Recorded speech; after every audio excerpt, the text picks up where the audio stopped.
عبده ورسوله اللهم صل على محمد وعلى آل محمد كما صليت على إبراهيم وعلى آل إبراهيم إنك حميد مجيد اللهم بارك على محمد وعلى آل محمد كما باركت على إبراهيم وعلى آل إبراهيم إنك حميد مجيد. We praise Allah, God Almighty, the Lord of everything in existence, and we testify that He's the only one worthy of worship. He's alone without any partners, and we testify that Muhammad is the servant and His messenger.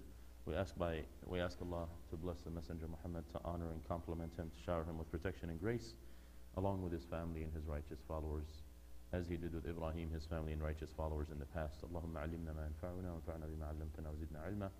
We begin by asking Allah to teach us that which benefits us and to allow us to benefit from the things that we learn and to increase us in knowledge. Allahumma ij'al ma ta'allamnahu hujjatan lana la 'alayna. We ask you to make that which we learn an evidence for us and not an evidence against us. Alhamdulillah, we have another session of prophetic stories, illustrations of life, where we're extracting certain lessons from the life and times of the Messenger Muhammad and trying to utilize them to apply in our daily lives. The last few occasions we've met, we've spoken about one aspect of the Prophet's life, which had to do with his family. And we spoke about the family of the Prophet, namely Ahlul Bayt. And many people are under the impression that the Prophet ﷺ only had children or grandchildren from Fatima radiallahu anha. Allah be pleased with her, alayhi salam, and may Allah protect her. But that's not the case. The Prophet of God had multiple children, and some of them had grandchildren as well, but those grandchildren did not survive to carry on his lineage. So that's why many people are not aware of that dynamic of the family. We spoke before that the Prophet had 3 male children that all died in infancy, which are Al-Qasim, and then Abdullah, also known as Al-Tahir, and finally Ibrahim, who came in the very end of the Prophet's life. And then as far as the girls are concerned, he had Ruqayya and Zainab and Fatima and Kulthum, 4 of them. And again, all of them had passed within the life of the Prophet, with the exception of Fatima, who lived or outlived him for about 6 months, and then she passed away. So today we're going to uncover another aspect of this family, and this is a time where the community was awaiting for the Prophet, kind of like you guys were awaiting for me, but because I'm not the Prophet, some of the people decided to leave. And of course that's because of the time change. But the community typically used to wait for the Prophet to come to lead them in Salah. So we have a different dynamic because the community has agreed to set a set time for Salah, and then that set time, whether the particular assigned Imam is there or not, and unfortunately for a lot of our communities, we don't even have that assigned person. So then they basically just do the congregation because they want to fulfill this particular devotion, and they don't want to wait. But when the community is closer, that actually happens. Even within other communities here in America, when there is an Imam and the community is extremely close, then that's the type of thing that happens actually. Because sometimes the whole community is engaged outside of the mosque, so it doesn't make sense to do Salah at a particular time. They actually all come together, and I've witnessed that. They all come together, they'll come late, and they establish the Jama'ah because the Imam and the community were with each other. Nobody else was going to perform Salah on their own. Anyway, so the community was waiting for him either to lead them in Dhuhr, in the afternoon, or Asr, the late afternoon ritual. And the typical procedure is that Bilal, he was assigned with calling the Prophet to lead. So he would actually do adhan at the moment of the time coming in. And adhan played multiple roles. Number one, the adhan played the role of informing people that the time has come in, but also informing them to come to the mosque. They also had another announcement, which was not the adhan, where they would say, As-salatu jami'ah, which means the congregation is held. Whether there is salah or not, that was just the public announcement, so the community would come and arrive. Let's say there is a public announcement that needs to be made, there's an emergency, there's something that's happening, and the Prophet wanted everybody to kind of come together for a town hall. That's their procedure. So Bilal had invited the Prophet to come, and the Messenger of God comes out, and he's carrying on his shoulder, on his back, Umama, the granddaughter, his granddaughter, who's the daughter of Zainab. The daughter of Zainab, may Allah be pleased with her. Now, Not only did he invite him to come for salah, but they made iqamah as well, which means we're about to start. So the typical procedure, again, many of us are not aware of this. There's only a few communities that implement this. Again, it would require a religious leader to implement these things, because if somebody is just a visitor or one of your peers, you may not give them that special respect that is deserved for that role of imam and leader. But the Prophet would actually, they didn't have carpets. We already discussed that, right? They prayed on dirt and on pebbles. So our carpets are out of ease for us. They're actually lined up already. So people can just stand up in a straight line. Of course, that's if they open their eyes. But we have difficulties having a straight line, even with the lines clearly defined. So they didn't have defined lines. So the Prophet would actually stand them up in a straight line, and he would take a while. And like I've witnessed this in some communities, it takes 10 minutes to stand people in line. The imam would have to go one person at a time and straighten him up and make him like basically a wall.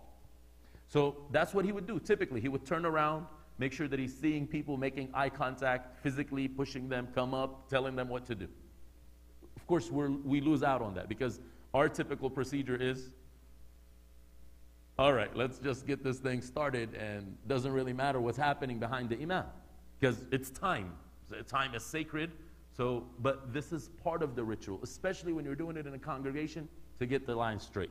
That's a side point nonetheless.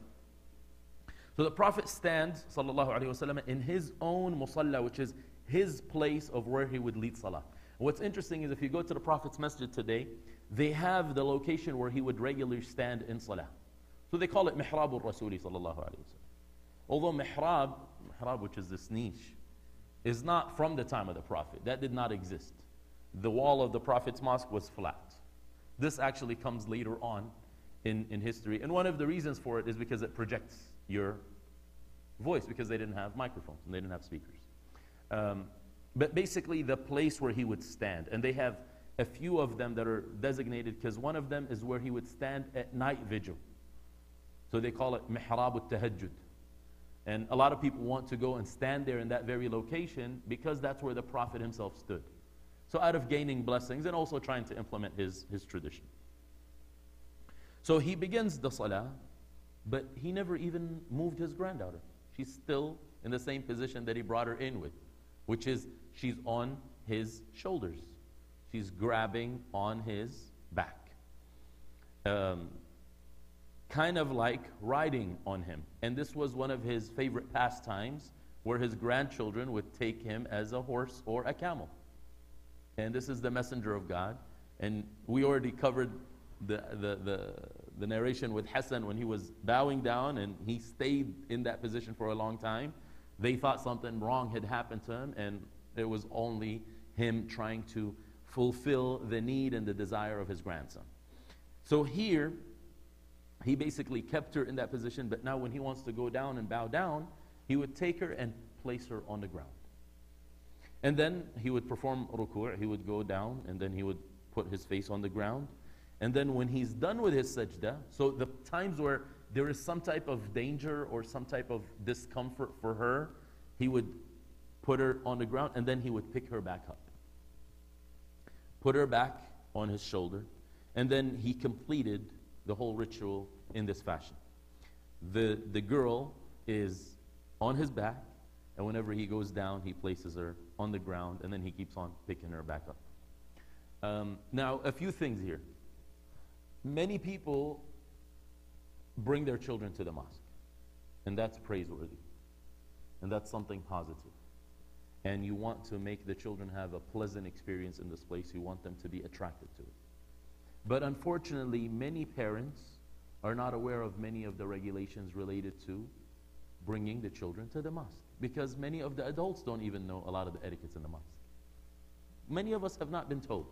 I bring this up because I mentioned this thing where we had invited the non-Muslim crowd to the mosque, and I gave a presentation.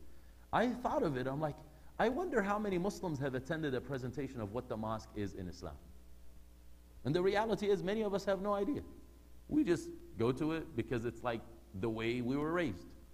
In fact, the typical connection between a Muslim male, I'll speak about that because that's my experience, and the mosque is when they're young, their dad takes them to Jum'ah.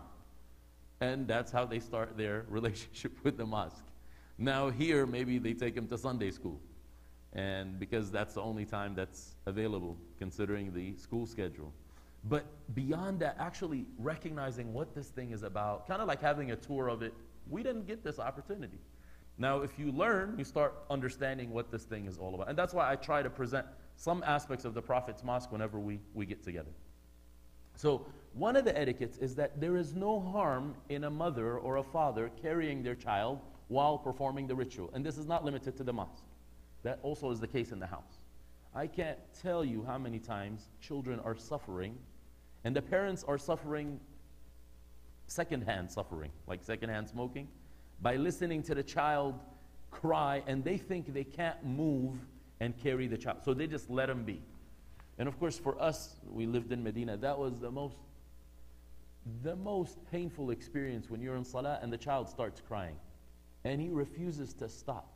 The reason is, the parent is not doing anything. They just let him be.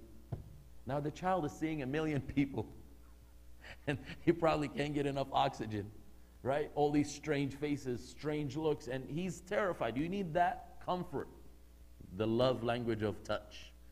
Carry the child and they'll settle down. But the parents think, well, if I carry the child, then I'm actually moving, and moving breaks my ritual. So they look at certain technicalities that are not actually valid in this particular time.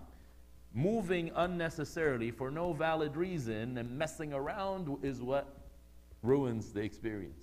But if there is a valid reason, there's no problem in having slight movement, as long as you're not changing the direction that you're facing, as long as you're not turning away, and so on and so forth. So a few lessons that we can extract out of this particular story. Today's lessons are not going to be too long, and that's actually good because the time is short today. So the first thing that comes up here is the simplicity of the Prophet's life, and how it was very spontaneous. Spontaneous means you're not on such a rigid schedule and a rigid routine that you cannot live like a human being. So he was fully human. He was not bothered by the fact that he has family responsibilities. And this is the issue that we can learn from the life of the Prophet ﷺ, is that he was a complete human being in every aspect of his life. Right now, when we look at people, whether it's people that we love or people that we don't love, they may excel in one aspect of life, but they don't excel in the rest. So the individual may be a great father, but a terrible husband. The sister is a great homemaker, but terrible in parenting. The person may be a great boss, but a terrible team player. So it's like people excel in one aspect of life, but then they have a lot of deficiencies in other aspects. What was different with the Prophet sallallahu alaihi wasallam is that he excelled in every single facet of life, and that's why God made him the role model. So the role model has to be as complete of a human being as possible. Not divine, but complete. Good behavior, good tradition, and so forth. So here we're taught that he had a simple life, a spontaneous life, although his community has gathered. I mean, I know that it becomes, even when we have guests over in the house, let alone us going out of the house, people kind of like fix themselves up, they fix the house, they want to make it presentable. One can argue, why is he not even presentable? Why does he keep the child at this time? Shouldn't people know that he is a messenger of God and he doesn't have to showcase that aspect of his life? That's one argument. But the point here is that this is a human messenger. So he's going to do human things, and he's going to have human experiences. And he's going to showcase how you do it right. So this is without breaking any professionalism, without hurting others or being inconsiderate. So for example, he did not ruin the salah experience of people. But it definitely stood out that, wow, the Prophet is bringing this girl into the mosque. This little child. So here what it shows us is, some people have this form of delusional respect that they expect of people. And we spoke about that a little bit when we spoke about titles. So someone who's like a PhD, it's like they wear their PhD on their sleeve.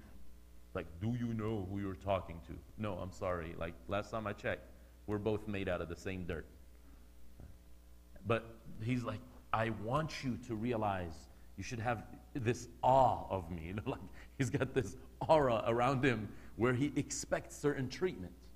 But the Prophet ﷺ, although he was beloved to people and respected, and some people said, you can't even look him straight in the face. That's how much respect they had for him. Yet, these simple